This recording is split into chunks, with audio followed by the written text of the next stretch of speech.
Nagbabala si Vice President Sara Duterte sa posibleng pagsasara ng mga negosyo, pagkawala ng trabaho at paglala ng kahirapan sa mga pamilyang Pilipino dahil sa patuloy na pagtaas ng presyo ng langis at iba pang bilihin.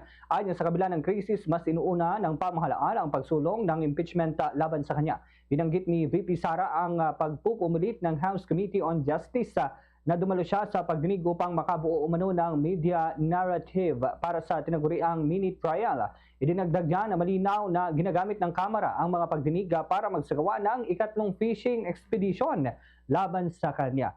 Iginit din ni VP Sara na walang patakaran na nagsasabing kailangang personal na dumalo ang respondent sa impeachment complaint sa mga committee na pagdinig. Ayon sa pangalawang Pangulo, nakapagsumiti na siya ng kanyang answer ad cautelam.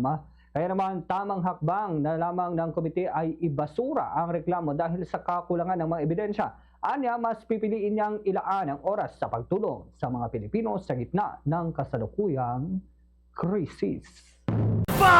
Sa Radyo Bombo!